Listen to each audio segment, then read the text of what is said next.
Let's get it. Let's get it. Let's get it. The Cougars of Brigham Young University are with us. They're the number 6 seed in the East Regional.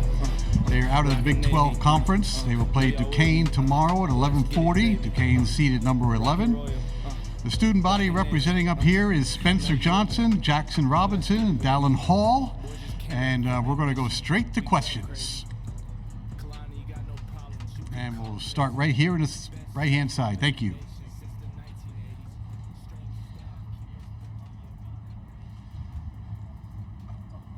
Mitch Harper, KSL Sports in Salt Lake City.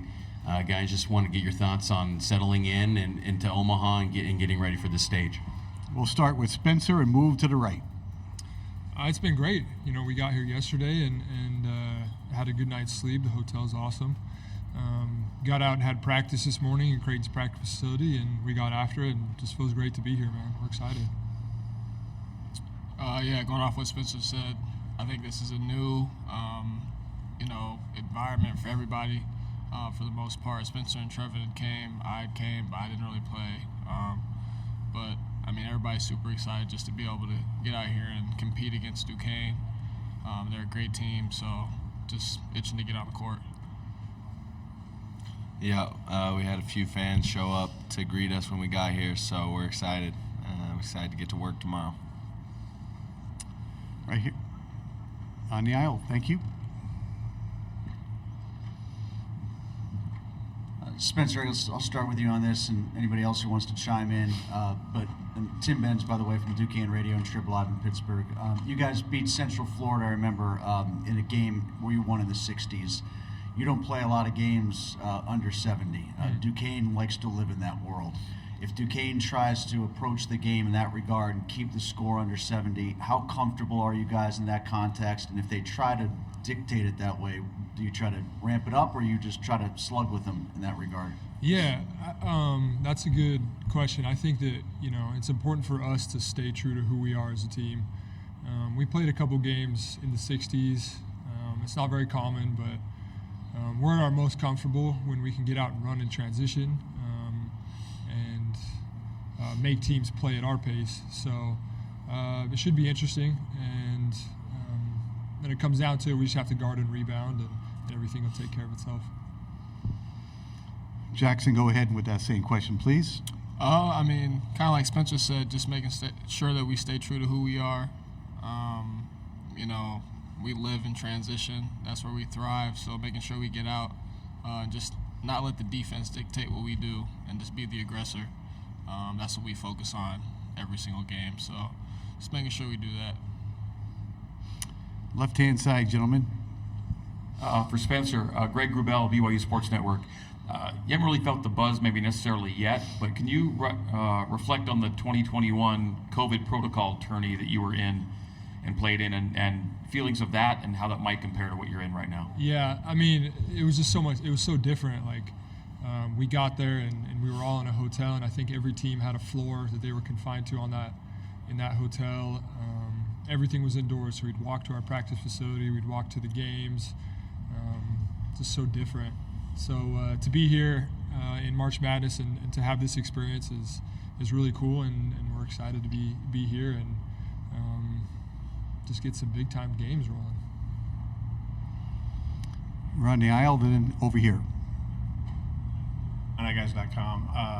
For any of you guys, with respect to Jaxson, knowing that you had played in a power conference before arriving at BYU, but having been through now the 18-game grind of a Big 12 conference schedule, how do you guys reflect on that, and how do you guys feel like maybe that prepared you for what you're about to face? Dallin, start it off, and we'll come this way, please.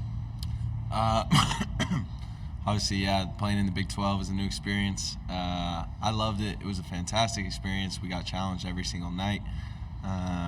It's a super physical league, very talented, and I think it prepares us well. But then ultimately, once you get into the tournament, it's 0-0, fresh start for everyone, and so you got to be on your A game to win in this tournament.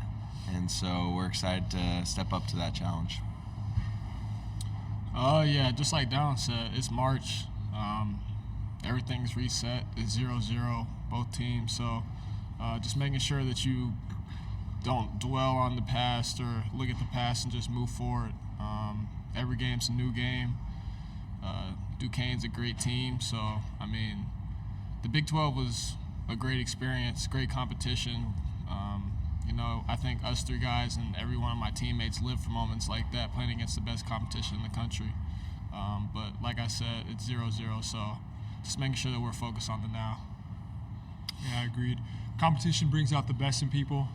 Sometimes it brings out the worst, but that's just how it goes, right? The Big 12 was awesome. Great competition in every night. It was never like tonight's an easy game. We have tonight off. Like every game was big and it was hard and it was physical.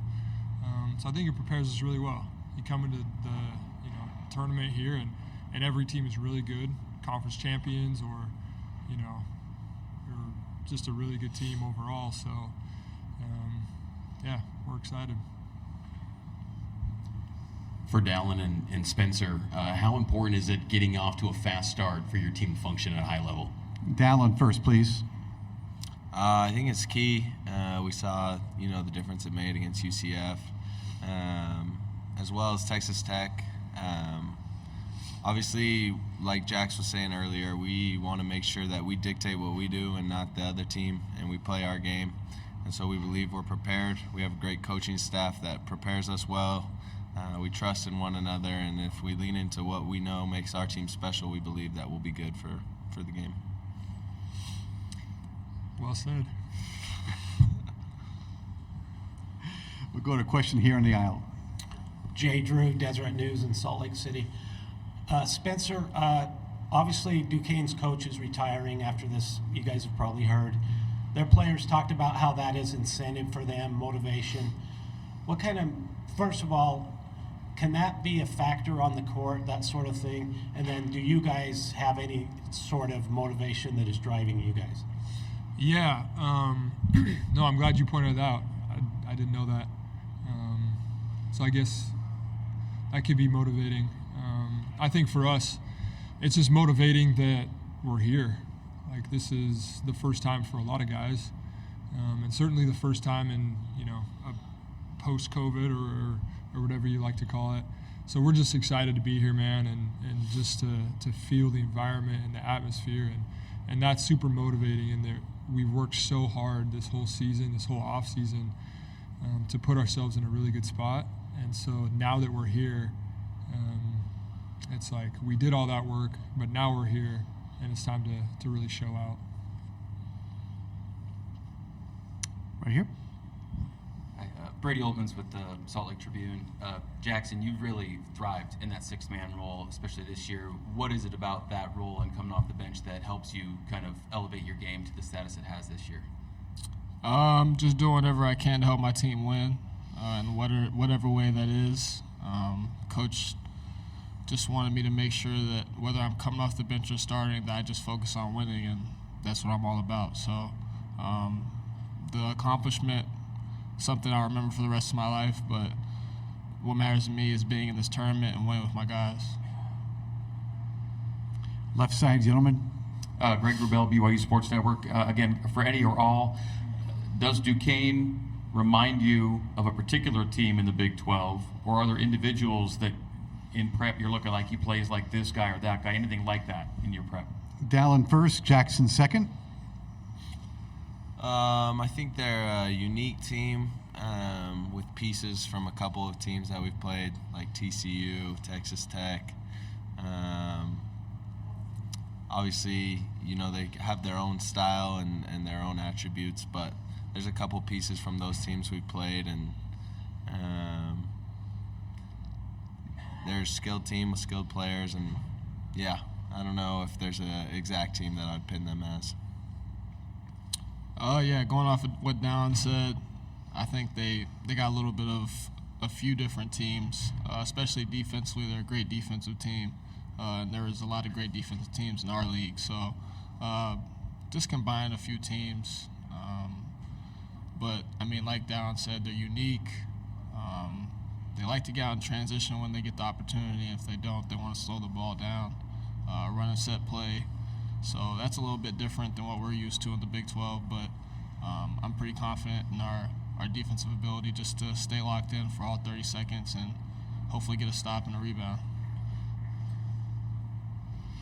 Sean Walker from KSL in Salt Lake City. Dallin, this one's for you because, as has been mentioned, Spence has played in the NCAA tournament before, even if it doesn't all count in Indy, right, Spence? And Jax has been there, even if he doesn't always claim it because he didn't play a ton before he transferred. But have you had a moment this in your first kind of March Madness where you've kind of pinched yourself already, like this is what I've been working for? And how do you maybe take that moment and then transition to, you know, you tip off tomorrow at 11:40 local time, and it's just another game, so you got to kind of move past that? Yeah, I think Selection Sunday was kind of that moment, seeing our team up on the screen, realizing, like, since I've been a little kid, this has been my dream. And as far as, like, embracing the moment, I got some good leaders sitting next to me, some in the locker room, and a coaching staff that has prepared me this whole year. And so I'm leaning on those guys and then just trying to embrace the moment. That's what I've always tried to do my whole life, is just enjoy it, be present, and focus on the process, because that's what translates.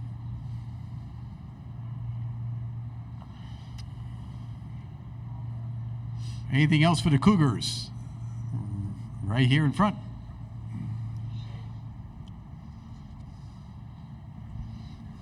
Mitch Harper with KSL Sports again. For all you guys, Duquesne's coach spoke earlier, was impressed with your guys' physicality. Said you guys kind of have a little bit of East Coast influence from Coach Pope's days with Coach Patino. How much do you guys pride yourselves on the physicality that you bring on the defensive end? Start with Spencer and move to the right, please. Yeah, it's everything. You know, transitioning from the WCC into the Big 12, everyone kept telling us, like, hey, this is super physical league. It's super physical. You got to get your body ready. You got to be ready for the physicality, you know, night in and night out. And I think we really experienced that. Like, it is a really physical league. But we had such a great year, and we definitely overperformed in what people thought we were going to do. And a large part of that is due to our physicality, you know. I think it surprises some teams. I don't know if we necessarily will win kind of the eye test in the warm-up lines. You look at us and be like, oh man, who are these guys, you know, out there, whatever. But I think we surprised some teams, and that's pretty cool. Yeah, like Spencer said, I think, you know, it's a huge piece to our team. It sets the tone for each game, making sure that the five out on the floor are super physical to start out. And I think we've seen the other side of that when we're not physical to start out the game. So that's something that we really pride ourselves on, and make sure that we have a lot of energy in that aspect, defensively and offensively, especially on the rebound margin. I think we're one of the better defensive and offensive rebounding teams in the country. So being physical is just something that's a part of this program.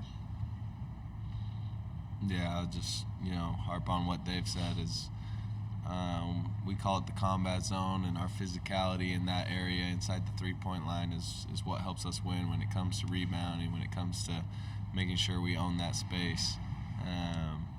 Our coaches really emphasize that. They prepare us well, and when we execute that, we're really hard to beat. Gentlemen, thank you very much, and best of luck tomorrow. Mark Pope will be up in 1 minute. The 11:20 to 11:35 slot is filled with Coach Mark Pope. We're going to ask him to make a statement on his team about being here in Omaha, and then we'll go to questions. Mark, please. We're grateful that everybody's here. Hospitality has been unbelievable. Be here in this great city of Omaha, home of so many worldwide and national figures, actually. And so team's excited to be here. Had a good practice this morning. Are really excited about tomorrow. Playing against a great, nothing short of a great Duquesne team. And can't wait to get going. Start here on the left-hand side. Thank you. Eric Olson with the Associated Press. Mark, with Ali fasting, coming out of the Big 12 tournament, is there any like adjustments being made? Did he learn something from that as far as making sure his body's right for this that maybe he was able to get out of the Big 12? Yeah, I think we're getting more comfortable with the schedule, more comfortable with the diet, more comfortable with kind of the first thing he eats in the evening and kind of how he rations it out. And I think in general, this is his first time where he's been in competition during Ramadan, and so I think he's just become way more comfortable with it. And so he's had a little bit more juice every day. He's adjusting to it, and I'm super proud of him. Like, he's an incredible example of faith and devotion, and he's feeling better every single day. On the aisle. Matt Stevens, Illini guys. Mark, now that you're beyond the 18-game slate of a Big 12 schedule, as you made your transition from the West Coast Conference, how would you describe that? And take me back to what you thought was most important for you and your staff to get you guys prepared for something like that.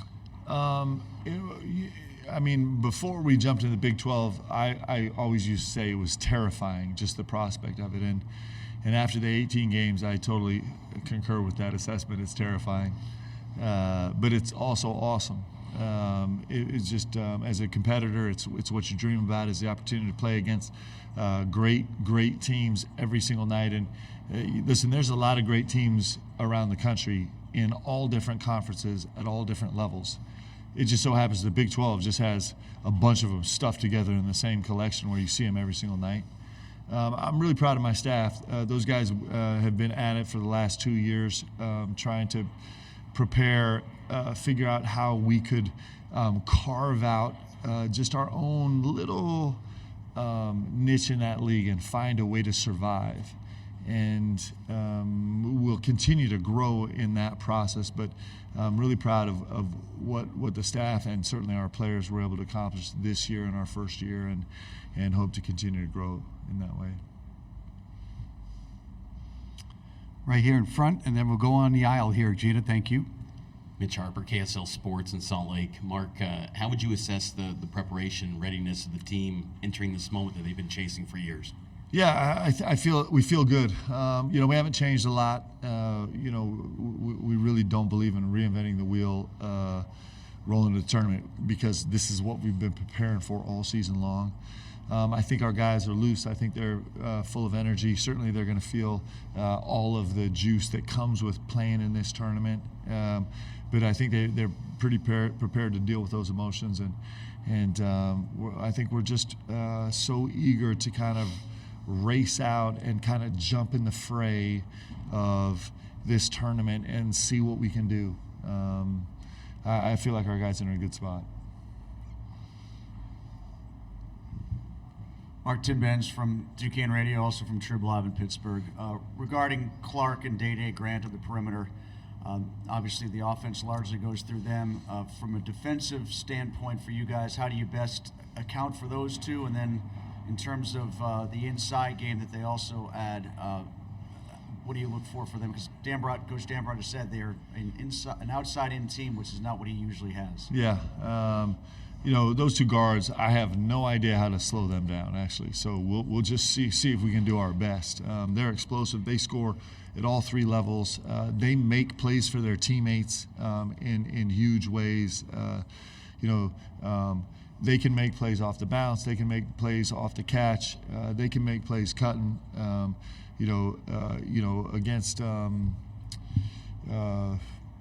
Against Dayton, for example, Clark just put on a clinic the last 6 minutes in terms of the ways he was able to attack from the top of the key.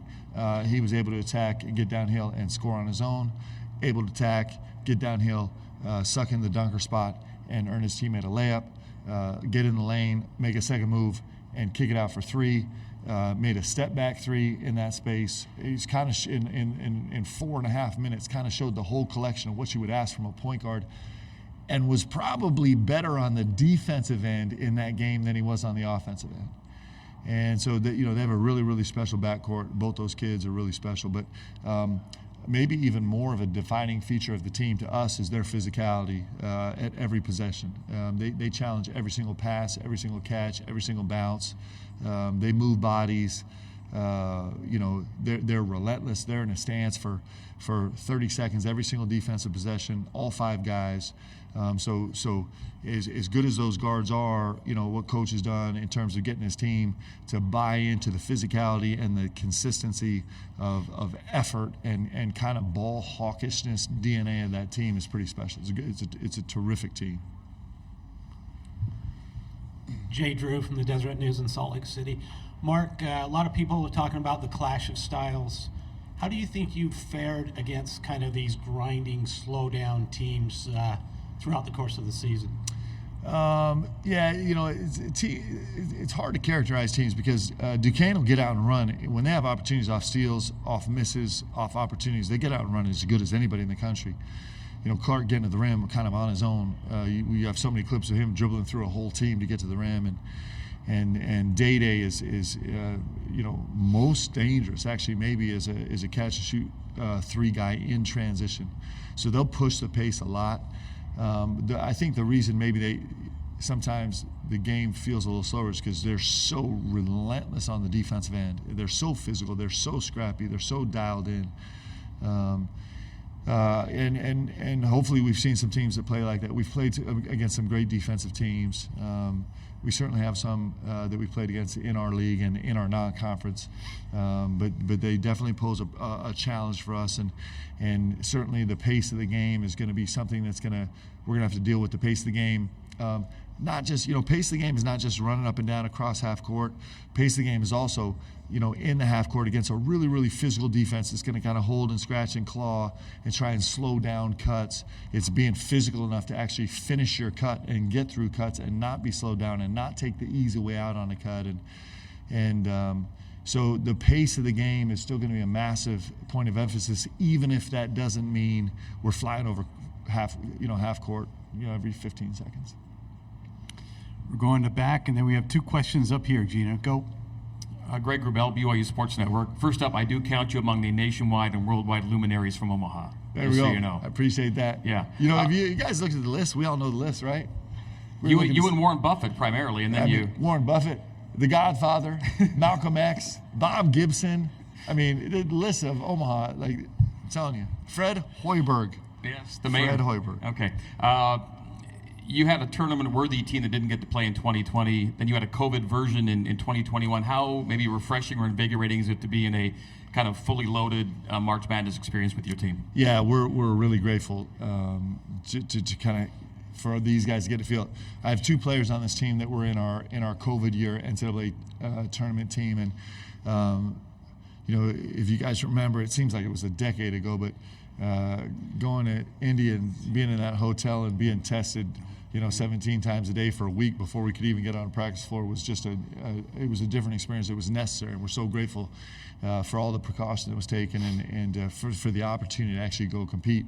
But I'm happy for those guys that they get to come feel this, because this is the way it's supposed to be. One of the beautiful things about March Madness is sharing it with, we got to the hotel last night, and there's a big contingent of BYU faithful from the state of Nebraska and visiting states that was gathered at the hotel, and all of that is part of, it's a part of what makes March Madness great, and so I'm glad the guys get to enjoy that. Left-hand side, Mark. Ray Goss, Duquesne Radio. Coach, in this day and age when betting on games is talked about just widespread, I saw one report and everyone says you're the overwhelming favorite, 83% chance you're going to win. How do you handle that with your players? Well, we were also picked 13th in the Big 12. And so sometimes the people that are the smartest aren't just aren't that smart, right? And so that's why these games are really brilliant. Because you get a chance to step out on the court and you just drop your heart and soul and everything you have on the court, and that's where magical things happen. And so, I don't think Duquesne spends any time listening to prognosticators, because clearly they don't. They're a great team. They just won their tournament from a 6th seed, and certainly our guys have been fueled by maybe outside voices questioning what they could do or what they could become. And I think that's the beauty of athletics, right, is because we get to get on the floor and settle it. And that's why all of us that are going to jump into this arena tomorrow, not just us and Duquesne, but everybody else, loves this opportunity to go prove that we're something that people don't think we can do. And so I think it's awesome for fans. I love all the media coverage. I love all of the excitement about the games and all the prognostications. But we live a little bit of a different life in the arena, and we just get to go get to go fight it out and see what really is going to happen. We're under 3 minutes to go. We have a question here. We're going to go to this side, then we'll see. Go. Mark, Brady Oltman's helping out with the Salt Lake Tribune. Just following up on something about Ollie.